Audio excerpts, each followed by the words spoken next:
بسم اللہ الرحمن الرحیم۔ السلام علیکم ورحمۃ اللہ وبرکاتہ۔ ناظرین، ایک مرتبہ درود شریف پڑھ لیجئے اور کومنٹ سیکشن میں ڈن لکھ دیجئے۔ تہجد پڑھنے کے 10 سب سے بڑے فائدے۔ اللہ تعالیٰ کا خصوصی قرب حاصل ہوتا ہے۔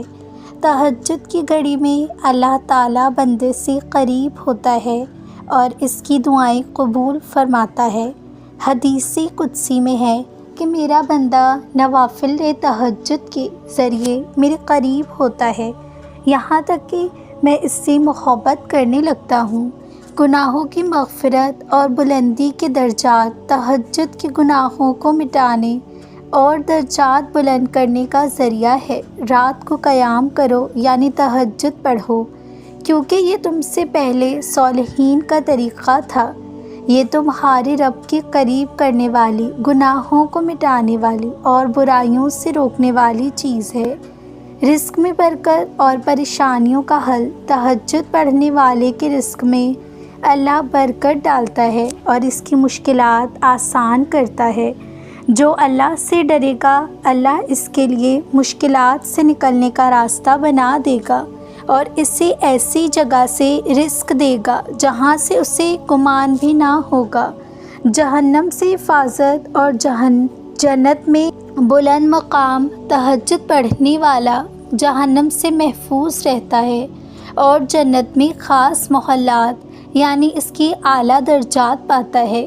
جنت میں ایسے کمرے ہوں گے جن کا اندرونی حصہ باہر سے اور باہری حصہ اندر سے نظر آئے گا۔ یہ ان کے لیے ہیں جو رات کو قرآن پڑھتے ہیں، دن کو روزہ رکھتے ہیں اور سخاوت کرتے ہیں۔ جسمانی اور روحانی صحت۔ تہجد پڑھنے والوں سے دل کو سکون، جسم کی توانائی اور ذہن کو صفائی ملتی ہے۔ تم رات کو قیام کرو یعنی تہجد پڑھو، کیونکہ یہ تم سے پہلے نیک لوگوں کی عادت تھی اور یہ تمہیں گناہوں سے پاک کرتی ہے۔ قبر کے عذاب سے نجات ملتی ہے۔ تہجد پڑھنے والے کی قبر روشن ہوتی ہے اور عذاب سے بچاؤ ہوتا ہے۔ جو شخص ہر رات سورہ مزمل، جس میں تہجد کا حکم ہے، پڑھے، اس کی قبر کو روشن کیا جائے گا۔ قیامت کے دن نور اور شفاعت نصیب ہوگی۔ تہجد پڑھنے والے کے چہرے پر نور ہوگا اور نبی کریم صلی اللہ علیہ وسلم کی شفاعت پانے کا موقع ملے گا۔ قیامت کے دن 3 لوگوں کو اللہ کے عرش کے سائے میں جگہ ملے گی۔ ان میں سے ایک وہ ہے جس کا دل مسجد سے لگا ہوا ہو اور رات کو اٹھ کر تنہائی میں اللہ کو پکارتا ہو۔ تہجد پڑھنے والے کے لیے فرشتے دعائیں کرتے ہیں۔ فرشتے رات اور دن کے اوقات میں تم پر آتے ہیں۔ رات کے فرشتے جب صبح کے فرشتوں سے ملتے ہیں تو اللہ سے گزارش کرتے ہیں، اے اللہ، ہمارے بندے نے توبہ کی ہے اور وہ سوتے ہوئے تہجد پڑھ رہا تھا، اسے معاف فرما دے۔ تہجد دل کو دنیا کی محبت سے نکال کر آخرت کی طرف مائل کرتی ہے۔ دنیا سے بے رغبتی پیدا کرو، اللہ تمہیں محبت دے گا۔ لوگوں کے مال سے بے نیازی اختیار کرو، لوگ تمہیں عزیز رکھیں گے۔ تہجد پڑھنے والے کے لیے اللہ ہر مشکل کو آسان کر دیتا ہے۔ جو اللہ سے ڈرے گا، اللہ اس کے کاموں میں آسانی پیدا کر دے گا۔ چھوٹی مقدار سے آغاز کریں یعنی 2 رکعت سے شروع کریں۔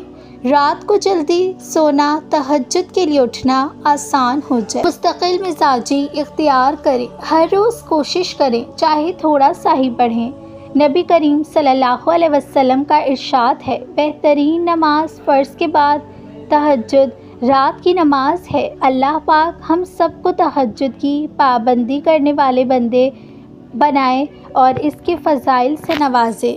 تہجد کی طاقت۔ اگر تہجد میں کوئی خاص بات نہ ہوتی تو اللہ تعالیٰ کیوں تہجد پڑھنے والوں کے لیے پہلے آسمان پر آتا؟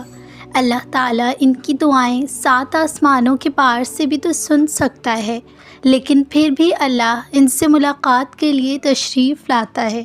اللہ تعالیٰ تہجد کے وقت پہلے آسمان پر جلوہ گر ہوتے ہیں، صرف یہ پوچھنے کے لیے کہ انہیں کیا چاہیے۔ تو جیسے اللہ تعالیٰ نے تہجد کی نماز کو باقی نمازوں سے جدا رکھا ہے، ویسے ہی اپنے تہجد پڑھنے والوں کو بھی سب سے جدا رکھا ہے۔ تہجد لاڈلی عبادت ہے، اور اللہ کیسے اپنے لاڈلے کی دعا کو رد کر سکتا ہے جو اس نے تہجد کے وقت مانگی ہو۔ تہجد کا ایک سجدہ بند راستے کھول دیتا ہے، اور پھر جو ناممکن لگ رہا ہوتا ہے وہی ممکن ہو جاتا ہے۔ تہجد پڑھنے والوں کی وہ خواہشات بھی پوری ہو جاتی ہیں جن خواہشوں کا انہیں کبھی لگتا ہی نہیں تھا کہ وہ قبول بھی ہو سکتی ہیں، اور جن خواہشوں کا ذکر انہوں نے اپنے رب سے کیا بھی نہیں تھا۔ تہجد میں مانگی دعائیں تو سیدھا عرش پر جاتی ہیں۔ مخلصی دی مانگی ہوئی دعائیں تمہاری تقدیر بدل دیتی ہیں۔ تہجد کا وقت جب رات گہری ہو جائے اور ہر طرف خاموشی چھا جائے تو اپنے رب کریم کو اپنا غم سناؤ، اسے بتاؤ کہ تمہارا دل دکھ سے بھرا ہوا ہے، تمہاری خواہشات اور ضروریات پوری نہیں ہو سکتی۔ یقین رکھو دنیا میں تمہاری بات اس رب سے زیادہ توجہ سے کوئی بھی نہیں سنتا، اور جو دکھ تم نے تہجد کے وقت اللہ کے سامنے بیان کیے ہوں ان کی تو پھر بات ہی الگ ہے، وہ انہیں اپنی رحمت سے خوشیوں میں بدل دے گا انشاءاللہ۔ تہجد کے لمحات میں اپنے دل کی باتیں اللہ سے کہو، جو بھی باتیں آپ کے دل میں موجود ہیں انہیں اللہ سے شیئر کیجیے، اللہ پاک کو بتائیے، اللہ تعالیٰ سے ان باتوں کا حل پوچھیے، کیونکہ یہی وہ ساعتیں ہیں جب اللہ کی رحمت اپنی عروج پر ہوتی ہے اور دعائیں عرش تک پہنچتی ہیں۔ تہجد کی نماز کم از کم 2 رکعت سے لے کر جتنی چاہیں پڑھ سکتے ہیں۔ بہت سے لوگوں نے مجھے کامنٹس کی کہ ہم تہجد کی کتنی نماز پڑھیں، تو تہجد کی ہم 2، 4، 8، 12 یا جتنی چاہیں پڑھ سکتے ہیں نفلیں۔ اس نماز کو پڑھنے کا بہترین وقت رات کے آخری تہائی حصے میں ہوتا ہے۔ اللہ تعالیٰ ہم سب تمام کو تہجد کی نماز پڑھنے کی توفیق عطا فرمائے، آمین ثم آمین۔ انتظار سب سے مشکل آزمائش ہے، خاص کر کے دعاؤں کی قبولیت کا انتظار۔ جب آپ کو وہ دعائیں مانگتے